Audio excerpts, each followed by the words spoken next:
मंच पर ओपी चौधरी हैं, जोरदार स्वागत करिए ताली बजाकर। और इसलिए भी मैं कह रहा था कि जोरदार तालियों से स्वागत कीजिए क्योंकि प्रदेश अध्यक्ष जी ने कहा कि किस तरह से संगठन को संवार रहे हैं, निखार रहे हैं और किस तरह से किसी और को जीतने नहीं दे रहे हैं। इसी तरह से ओपी चौधरी साहब ने यह ठान लिया है कि विष्णुदेव साय जी के नेतृत्व में एमओयू साइन बाद में करना है, पहले बड़ी बड़ी कंपनी को यहां लाकर दिखाना है। इसलिए भी आपका बहुत बहुत स्वागत है सर विस्तार न्यूज के पहले वर्षगांठ में। जी थैंक यू, आपको बहुत बधाई, पूरे विस्तार परिवार को बहुत बहुत बधाई। आपने बहुत ही सफलता में एक साल पूरा किया है और मीडिया जगत के आसमान पर आप लोग नक्षत्र की तरह चमचमाए हैं। आने वाले वर्षों में सूरज की तरह दमकें। ताली बजाइए भाई, इतनी बड़ी बात कह रहे हैं। देखिए सर, जितने ऑडियंस है इसमें सब ज्यादातर यूथ हैं। कोई कॉलेज शंकराचार्य कॉलेज से है, कोई रावतपुरा कॉलेज से है और न जाने कितने कॉलेजेस से लोग आए हैं। और जब हम आप बातचीत करना शुरू कर रहे हैं तो ये बड़ी उम्मीद से देख रहे हैं। ये उम्मीद से इसलिए देख रहे हैं क्योंकि चुनाव से पहले आपने कहा था कि पीएससी में भ्रष्टाचार नहीं होने देंगे। ये उम्मीद से इसलिए भी देख रहे हैं कि आपने कहा था कि सरकार आएगी तो जांच कराएंगे। ये उम्मीद से इसलिए भी देख रहे हैं क्योंकि अभी ये पढ़ाई कर रहे हैं तो इनकी नौकरी कब लगेगी। सबसे पहले बहुत सारे सवाल हैं, सवालों का जवाब मैं आपसे लूंगा, लेकिन सबसे पहले इन एक साल में, क्योंकि इसी मंच पर आपने कहा था पूत के, कौन सा सर डायलॉग था आपका, पूत के पांव पालने में दिख जाते। तो एक साल में आपको ये पालने में दिखा विस्तार न्यूज की नहीं दिखा सर? आपको कैसा बिल्कुल दिखा और पूत नहीं, अब एक किशोर का स्वरूप जल्दी ही विस्तार न्यूज ले रहा है और अपनी पूरी ऊर्जा के साथ युवा स्वरूप भी जल्दी ही धारण करेगा। इस दौरान सर विस्तार न्यूज एक चैनल के नजरिए से हमने भी सरकार के कामकाज को बहुत करीब से देखा है और मेरा मानना है कि बहुत अच्छा ही नहीं बोलना चाहिए, कुछ गड़बड़ हो तो गड़बड़ भी बोलना चाहिए। इसलिए मैं उन सब सवालों पर भी जाऊंगा कि क्या गड़बड़ हो रहा है, लेकिन आज उत्सव का दिन है इसलिए शुरुआत सबसे पहले नक्सलवाद से करेंगे सर। बिल्कुल। हमारे मंच में जो पहले मेहमान थे किरण सिंहदेव जी, वो केदार कश्यप जी थे और मेरा मकसद ये था उनको बुलाने का कि आप आइए, क्योंकि इतिहास में जब दर्ज होगा कि नक्सलवाद खत्म हो रहा था तब आप सबका नाम लिया जाएगा कि आप उस समय वित्त मंत्री थे, आप उस समय प्रदेश अध्यक्ष थे, आप उस समय वन मंत्री थे और आप उस समय मुख्यमंत्री थे। छत्तीसगढ़ के निवासी होने के नाते नक्सलवाद को लेकर आप सभी ने क्या संकल्प लिया है? शुरुआत इसी से ओपी चौधरी सर।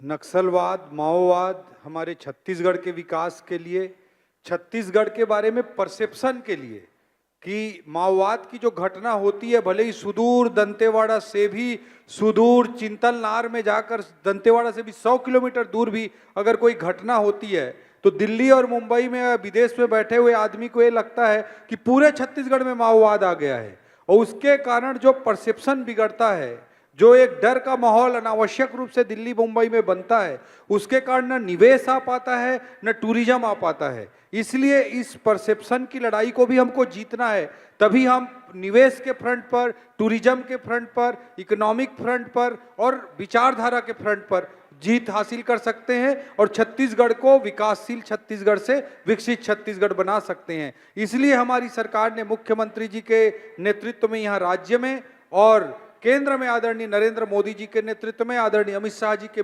नेतृत्व में छत्तीसगढ़ से में भी गहराई के साथ काम करने का संकल्प लिया है। और अमित शाह जी कोई भी अगर डेट डिक्लेयर कर रहे हैं तो उसके पीछे कितना गहन योजना होगी, उसके पीछे कितनी डीप प्लानिंग होगी, इस बात को आप अच्छी तरह से समझ सकते हैं कि अमित शाह जी ने मार्च 2026 की तारीख दी है कि माओवाद समाप्त हो जाएगा और निश्चित रूप से छत्तीसगढ़ के विकास के इतिहास की दृष्टि से भी सबसे बड़ा टर्निंग पॉइंट साबित होगा। इस बात के लिए ताली इसलिए बजाना चाहिए क्योंकि किसी देश के गृह मंत्री संसद में यह कहें, मैं बहुत पुरजोर तरीके से इसको कह रहा हूं कि किसी देश के गृह मंत्री संसद में इस बात को कहें कि अगले साल में 0 का आंकड़ा लेकर आऊंगा, यह बहुत बड़ा कमिटमेंट होता है। और बतौर न्यूज चैनल सर जी, मुझे इस बात की खुशी है क्योंकि मैं जब अपनी टीम से बात करता हूं, बहुत सारे लोग दिल्ली से आए हैं हमारी टीम में विस्तार न्यूज में, वो ये कहते हैं कि जब नक्सलवाद की खबर आती है तो आप जो लिखा होता है उससे ज्यादा क्यों पढ़ते हैं। तो मैं कई बार कहता हूं कि दंतेवाड़ा में कॉल सेंटर खोलने की कल्पना और दंतेवाड़ा में अंग्रेजी मीडियम स्कूल में लाइन लगाकर एडमिशन करने की सोच कलेक्टर रहते हुए आपने सोची थी। मुझे याद है जब आप रायपुर कलेक्टर थे जी। और मैंने आपसे फोन में कहा था कि गीदम में इंग्लिश मीडियम स्कूल में लोग लाइन लगाकर एडमिशन लेना चाहते हैं, तो आपने मुझसे कहा था ज्ञानेंद्र ये बहुत बड़ा रिफॉर्म है, बहुत बड़ा रिफॉर्म है। दंतेवाड़ा का जिक्र प्रधानमंत्री ने अपने मन की बात में फिर से किया है। दंतेवाड़ा का जिक्र जब आता है, आपके वहां के कलेक्टर के कार्यकाल से लेकर यहां तक के कार्यकाल में लोग आपको दंतेवाड़ा के कलेक्टर के रूप में जरूर याद करना चाहते हैं। प्रधानमंत्री ने जिक्र किया है, कितनी खुशी और दंतेवाड़ा में कितना काम करने का बतौर मंत्री अभी बचा हुआ है, ये आपसे सुनना चाहता हूं। मैं जब पहली बार मैं कलेक्टर बनने वाला था, रायपुर नगर निगम का कमिश्नर था और उस समय हमारे चीफ मिनिस्टर थे डॉक्टर रमन सिंह जी।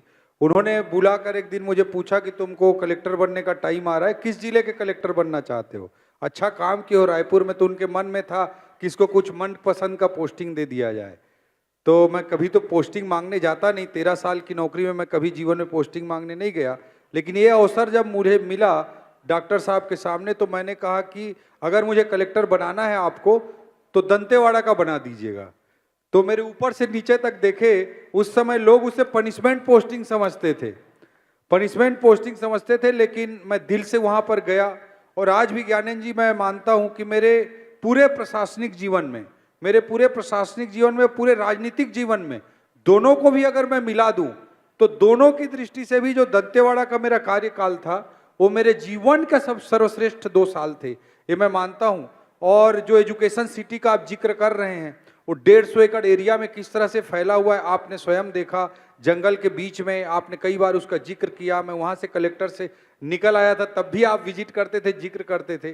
केपीएमजी ने, यूएसए की रेटिंग एजेंसी ने दुनिया के सर्वश्रेष्ठ 100 इंफ्रास्ट्रक्चर में की सूची में उस प्रोजेक्ट को शामिल किया। लाइवलीहुड कॉलेज हो, पोटा केबिन हो, छूलो आसमान हो, एजुकेशन सिटी हो, लाइवलीहुड तमन्ना प्रोजेक्ट हो, दिसारी प्रोजेक्ट हो, प्रयास विद्यालय हो, इस तरह के अनेकों सैकड़ों प्रोजेक्ट उस समय भाजपा की सरकार के समय प्रशासन में रहते हुए हम सब लोगों ने किया।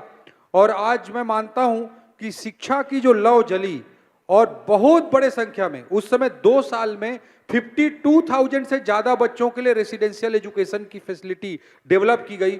और मैं मानता हूं कि एक आने वाली जनरेशन को माओवाद से जुड़ने से रोका गया और वहीं से मैं मानता हूं कि काडर जो उनको मिलना बंद हुआ और एक बड़ा रिफॉर्म, जो एक बड़ी गहरी बीज उस समय एजुकेशन के रूप में बोई गई थी, वो आज अलग अलग रूपों में दंतेवाड़ा में, बस्तर में, बीजापुर में दिखाई दे रही है। और आज बहुत संतुष्टि होती है कि जब हम देखते हैं कि दंतेवाड़ा का कोई बच्चा आईआईटी में पहुंच गया, कोई अनाथ बच्चा माओवाद से जिसके माँ बाप मारे गए थे वो बीएचयू पहुंच जाता है, कोई किसी एग्जाम में सेलेक्ट हो जाता है। और अनेकों सफलता की कहानियां आज बस्तर की युवा लिख रहे हैं। बस्तर बहुत जल्द अपने ग्रोथ के लिए जाना जाएगा, अपने डेवलपमेंट के लिए जाना जाएगा, अपने प्राकृतिक सौंदर्य के लिए जाना जाएगा। आज धुड़मारास विलेज को यूनाइटेड नेशन के वर्ल्ड टूरिज्म ऑर्गेनाइजेशन ने दुनिया के सर्वश्रेष्ठ 20 टूरिज्म विलेज में शामिल किया है। हमारी सरकार ने, मुख्यमंत्री जी के नेतृत्व में इस बजट में हमने ऐलान किया है होम स्टे पॉलिसी का। मैं दावा करता हूं कि आने वाले 5 सालों के अंदर ही, 2-3 सालों के अंदर ही बस्तर को होम स्टे पॉलिसी के कारण टूरिज्म के एक नए आयाम के लिए जाना जाएगा, विकास के एक नए आयाम के लिए जाना जाएगा। और जो लोग कह रहे हैं कि बस्तर में नक्सलवाद खत्म करके आप लोग वहां उद्योगपतियों को सब बेच देंगे बस्तर, उन लोगों को क्या कहेंगे? कुछ लोग ऐसा भी नैरेटिव बना रहे हैं कि ये बस्तर से नक्सलवाद इसलिए खत्म कर रहे हैं क्योंकि वहां बहुत आयरन ओर है, बहुत मिनरल है, इसलिए सब उद्योगपतियों के हवाले कर दिया जाएगा। इस नैरेटिव से भी तो लड़ना होगा आपको, बस्तर खत्म, नक्सलवाद खत्म करने के साथ साथ। बहुत छोटे थे हम लोग ज्ञानेंद्र जी, आप भी उस समय बहुत छोटे रहे होंगे, तो एक शब्द सुने रहे होंगे आप, स्काई लैब। स्काई लैब ऊपर से, आसमान से गिर रहा है और भारत देश के ऊपर गिरने वाला है। ये पूरे देश में हल्ला मच गया था। और फिर अचानक एक दिन आया कि स्काई लैब को इंदिरा गांधी ने जोर लगा के समुद्र में गिरा दिया और पूरा देश बच गया। तो अफवाह के कांग्रेस के राजनीति में अफवाह की कोई सीमा नहीं है। तो इसीलिए कुछ भी अफवाह, कुछ भी नैरेटिव फैलाना इनकी फितरत है। आज मोदी जी के नेतृत्व में, आदरणीय विष्णुदेव साय जी के नेतृत्व में देश और प्रदेश इतने तेज गति से जब आगे बढ़ रहा है, जब उनको कुछ सूझता नहीं कि मोदी जी की कैसी आलोचना करें, तो कुछ भी अनर्गल अफवाह की राजनीति प्रारंभ कर देते हैं। मैं आपको विश्वास दिलाना चाहता हूं कि भारतीय जनता पार्टी के नेतृत्व में एक आदिवासी बेटे विष्णुदेव साय जी के नेतृत्व में बस्तर विकास का नया अध्याय लिखेगा। वहां के प्राकृतिक संसाधन, वहां के झरने, वहां का चित्रकूट, वहां का कुटुम्बसर, वहां का धुड़मारास, वहां की कांगेर वैली नेशनल घाटी जिसको यूनेस्को ने अभी कल्चरल हेरिटेज में शामिल किया है, वहां का ढोल काल, वहां की मां दंतेश्वरी की मंदिर, वहां का बत्तीसा टेम्पल, वहां कटे कल्याण की खूबसूरती, तीरथगढ़ की खूबसूरती, वहां के अपार प्राकृतिक सौंदर्य के आधार पर वहां की जो जीवन शैली है, हमारे बस्तरिया आदिवासी भाइयों का जो जीवन है, उसके कारण पूरी दुनिया का सबसे सुंदर बस्तर को और नई ऊंचाई पर पहुंचाने के लिए हमारी सरकार जरूर काम करेगी। आलोचनाओं से एक बात की तरफ मेरा ध्यान चला गया सर। मैं अभी बहुत एक्स पर ट्वीट देख रहा था, लोगों ने बहुत वो किया था। हाल ही में पहलगाम में जो हादसा हुआ, पहलगाम में जिस तरह से बेगुनाहों को आतंकियों ने मारा, जिस तरह से धर्म पूछ पूछ कर मारा गया, उसको लेकर पूरे देश में आक्रोश है। प्रधानमंत्री नरेंद्र मोदी जी ने मैं कल अपने मन की बात में कहा है कि देश में आक्रोश है और हर देशवासी इस बात को लेकर रोष में है। ये आतंकियों ने जो हमला किया है, जिस क्रूरता से धर्म पूछकर मारा है, और उसके बाद भी जो देश में सियासत हो रही है, ये समय देश में एकजुट होने का है। ये देश में इस समय देश में जाति पूछकर, धर्म पूछकर राजनीति करने का ये समय नहीं है। लेकिन जो सोशल मीडिया में चल रहा है, जिस तरह से सवाल खड़े किए जा रहे हैं, आप इन सबको देखते होंगे बहुत करीब से। आपको क्या लगता है कि पहलगाम में जो हुआ उसको लेकर आज पक्ष हो या विपक्ष हो, क्या सियासत करने की जरूरत है या फिर यह समय है कुछ बहुत बड़ा निर्णय लेने का? देखिए, इतिहास गवाह रहा है पिछले 11 वर्षों के कार्यकाल में, जब भी आतंकवादियों ने, पाकिस्तान परस्त लोगों ने, चाहे उड़ी का घटना करने का दुस्साहस किया हो, चाहे पुलवामा का दुस्साहस करने का काम किया हो, मोदी जी, अमित शाह जी ने सर्जिकल स्ट्राइक के रूप में, एयर स्ट्राइक के रूप में मुंहतोड़ जवाब देने का काम किया है। अभी की जो घटना हुई है पहलगाम की, हम सब के लिए हृदय विदारक है। बहुत ही असहनीय पीड़ा होती है और इस पर जो कूटनीतिक फैसले थे तत्काल मोदी जी कर चुके हैं, और उस पे सिंधु जो जल संधि है उसे समाप्त करने का ऐलान किया गया है।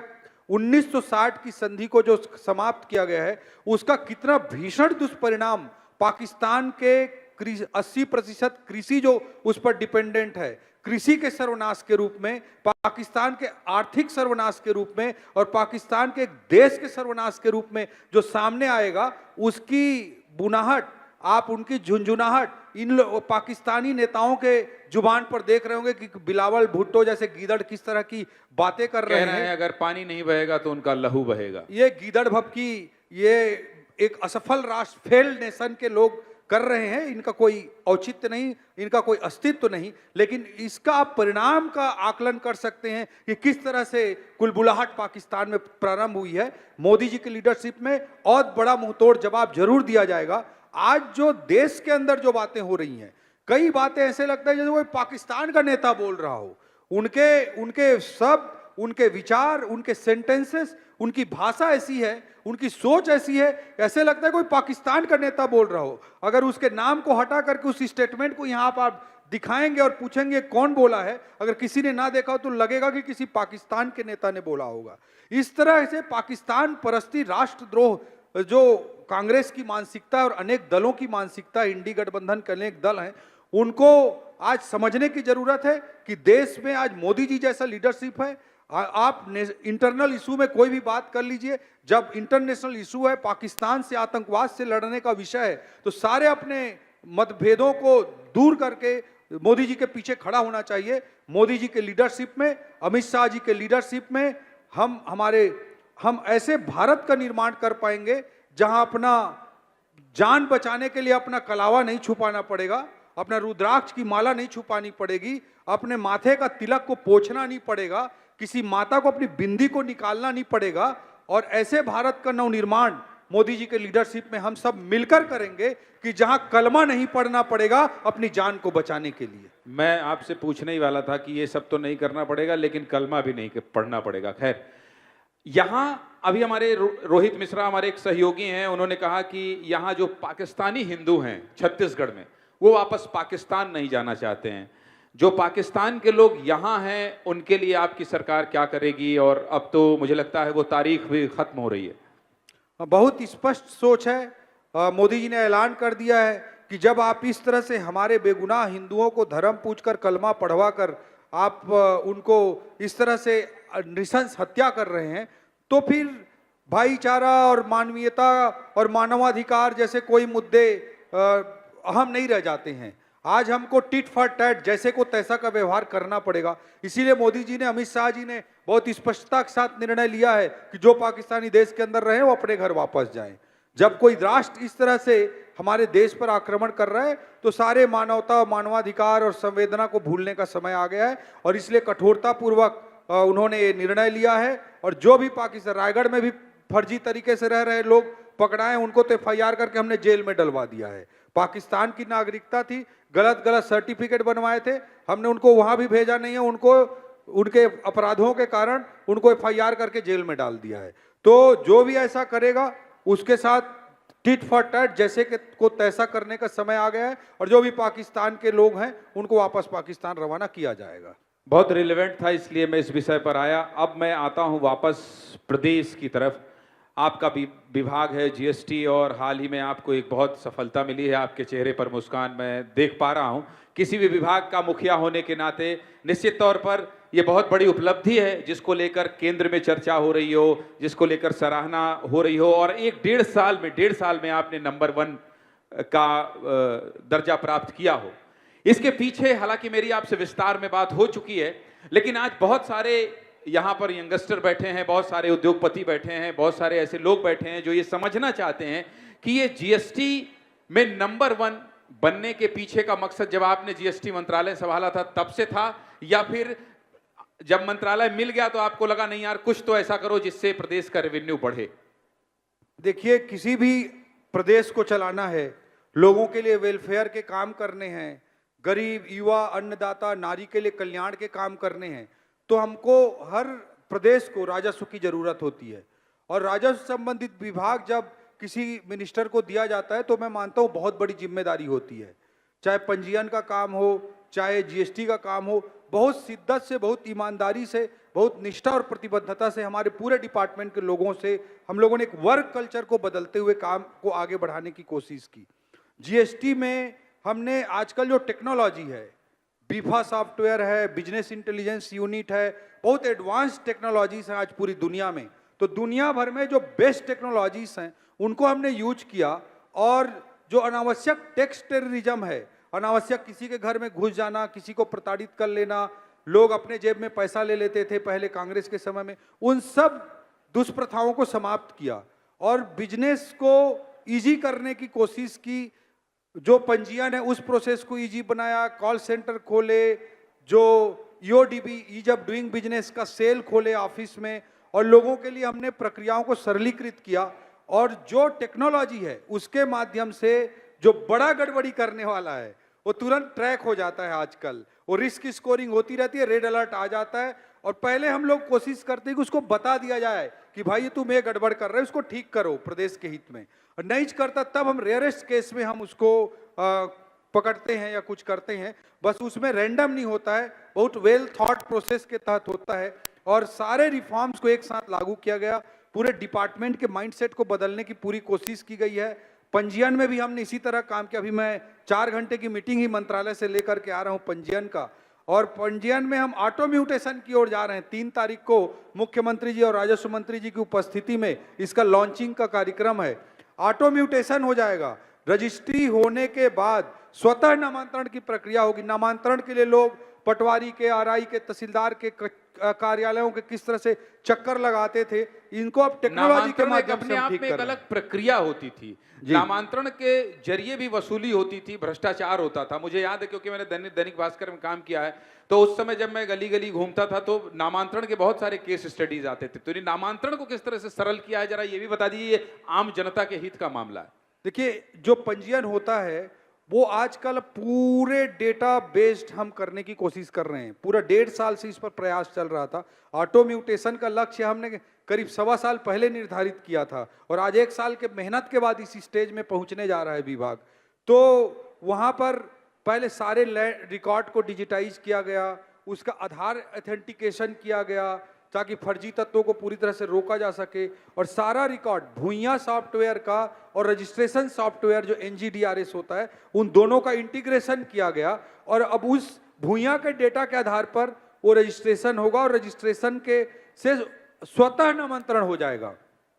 तो जो पटवारी आरआई तहसीलदार के कार्यालयों में रोज घूमते रहते थे हम नामांतरण से के लिए, उस प्रक्रिया से पूरी मैं तरह तो से बार मुक्ति बार कह रहा मिलेगी। हूं सर कि केवल घूमते नहीं रहते थे, पैसा भी लेते थे। पैसा दिया जाना पड़ता था। मैं आपको क्या बताऊं, एक मेरे घर का मामला था, तो पंजीयन कराना था मेरे रायगढ़ में ही, मेरे मंत्री बनने के बाद बता रहा हूं मैं। तो एक केस था जिसमें पंजीयन कराना था, तो मैं जानबूझ करके नहीं बताया, देखते हैं कब तक होता है। 8 महीना तक मेरा भाई को कोई पहचानता भी नहीं कि मेरा सगा भाई है। वैसे ही मेरे परिवार के लोग रहते हैं, राजनीति में कभी वो सामने नहीं आते ना कहीं रहते हैं, तो उसको पहचान ही नहीं पाया। 8 महीना तक घूमता रहा। तो फिर जाके मैंने उसको सस्पेंड कराया और मुख्यमंत्री जी ने ऐसे लोगों पर अभी ACB की EOW की बहुत कार्रवाइयां पिछले 1 साल में कराई ताकि इन सिस्टम्स को सुधारा जा सके। ACB EOW से याद आया, आप लोग छापा बहुत मार रहे हैं। छापे से लोग बहुत परेशान हैं। एक तो EOW, ACB, ED, CBI और जो बचा वो GST। तो छापे से कैसे बचा जाए, इसका भी रास्ता बताइए, क्योंकि आज हम लोग 1 साल पे बैठे हैं तो बहुत सारे लोग डरे हैं कि भाई जब देखो तब छापा पड़ जाता है।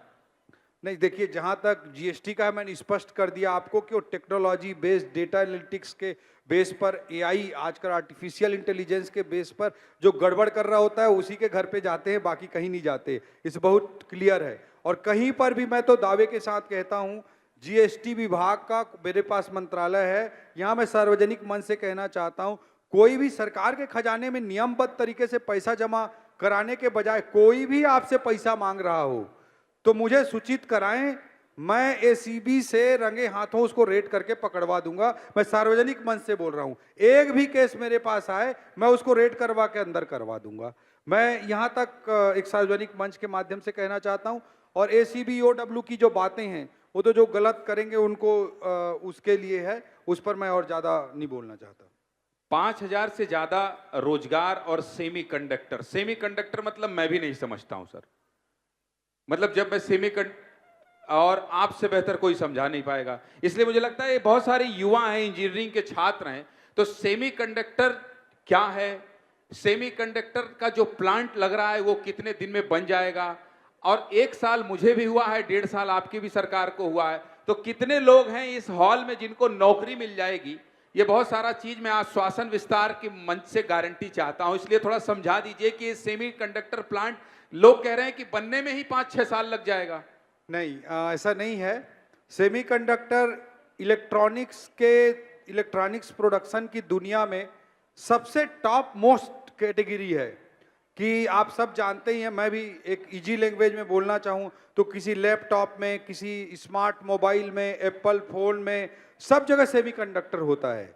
और इसका सेमीकंडक्टर का प्रोडक्शन इलेक्ट्रॉनिक्स प्रोडक्शन की दुनिया में सबसे टॉप कैटेगरी का माना जाता है। जैसे फॉक्सकॉन है, वर्ल्ड लेवल पे जो कंपनी है उस तरह के फॉक्सकॉन है। तो ये सेमीकंडक्टर यूनिट नवा रायपुर में भूमि पूजन मुख्यमंत्री जी के हाथों से हुआ है और रिकॉर्ड 45 दिन के भीतर उस कंपनी को लैंड आवंटन का काम टेंडर प्रक्रिया के माध्यम से पूरा किया गया है।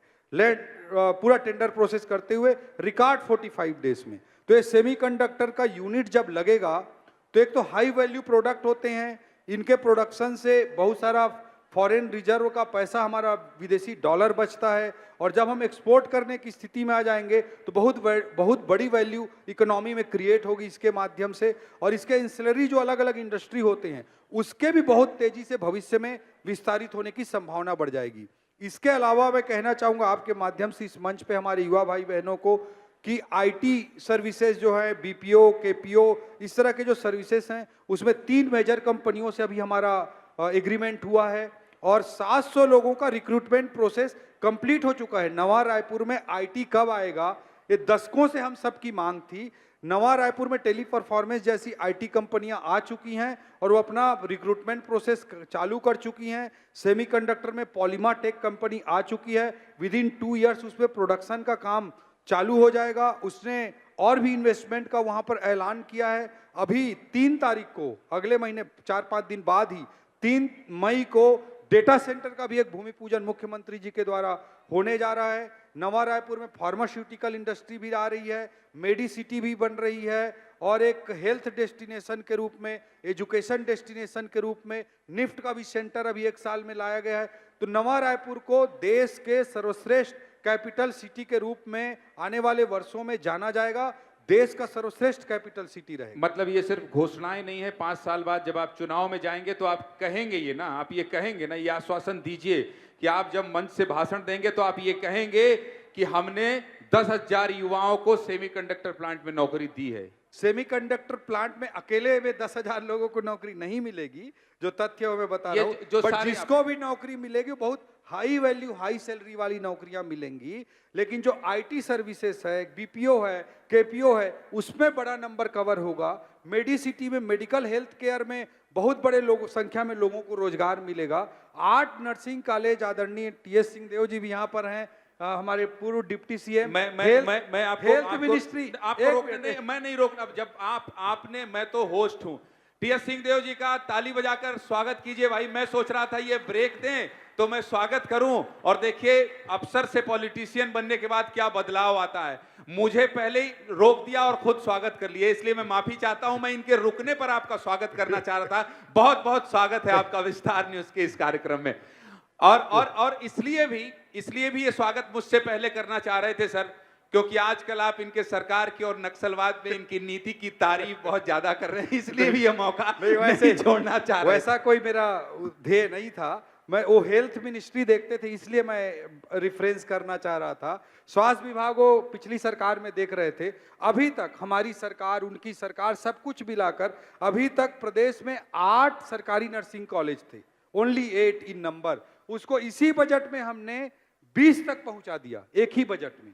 आज तक के इतिहास में छत्तीसगढ़ में 8 नर्सिंग कॉलेज खुले थे, हमारी सरकार, इनकी सरकार, सब मिला के उसको हमने इस बार 20 तक पहुंचा दिया। एक फिजियोथेरेपी कॉलेज आज तक हमारे शासकीय रूप से छत्तीसगढ़ में था, इसी बजट में हमने 6 नए फिजियोथेरेपी कॉलेज का डिक्लेरेशन कर दिया है। तो health care sector employment generating sector होता है। सर्विस सेक्टर में बहुत ज़्यादा recreational, wedding destination, conference tourism, ये ऐसे सेक्टर हैं जिसमें बहुत बड़ी संख्या में रोजगार पैदा होंगे। और न्यू इंडस्ट्रियल पॉलिसी पर्यटन को भी उद्योग का दर्जा देती है, होम स्टे पॉलिसी की बात करती है, सर्विस सेक्टर को फोकस करती है, सनराइज सेक्टर को फोकस करती है। और हमारी इंडस्ट्रियल पॉलिसी में साफ तौर पर कहा गया है कि अब जो सब्सिडी है वो इन्वेस्टमेंट अमाउंट पर आधारित नहीं होगा, बल्कि जॉब क्रिएशन पर आधारित होगा। अब पहले होता था कि 2,000 करोड़ इन्वेस्ट करेंगे तो ये छूट मिलेगी, 5,000 करोड़ इन्वेस्ट करेंगे तो ये छूट मिलेगी, ऐसा रहता था। मेरा कहना है भाई कि एक steel industry, power industry 5,000 crore की भी आ जाएगी, बट उससे बड़ी मुश्किल से 400-500 लोगों को रोजगार मिलेगा। अब हमने कर दिया इंडस्ट्रियल पॉलिसी में कि 2,000 लोगों को नौकरी देंगे तो ये छूट मिलेगी, 5,000 लोगों को नौकरी देंगे तो ये छूट मिलेगी। तो ये रोजगार सृजन हमारा मुख्य फोकस है, ताकि छत्तीसगढ़ के युवाओं को इसका लाभ मिले। आपने पर्याप्त समय दिया और लोग आपको देखिए सुनते रहे। बहुत सारे लोग युवा हैं, उस उम्मीद से भी देख रहे हैं कि आप 10,000 सेमीकंडक्टर में तो नहीं, लेकिन नौकरी मिलेगी। और इसी तरह से जब हमारा स्थापना वर्ष का साल बढ़ता रहेगा तो आप मंच में आते रहेंगे और ये आंकड़ा बढ़ता रहेगा। आपने इतना वक्त दिया, इसके लिए बहुत बहुत धन्यवाद ओपी चौधरी साहब, बहुत बहुत शुक्रिया। जी धन्यवाद आपका और आपके पूरे विस्तार न्यूज परिवार को बहुत बहुत बधाई, बहुत शुभकामनाएं। 1 साल में आप लोगों ने एक अच्छा आयाम अर्जित किया है, आने वाले वर्षों में और नित नई ऊंचाइयों को प्राप्त करें, मेरी बहुत शुभकामनाएं।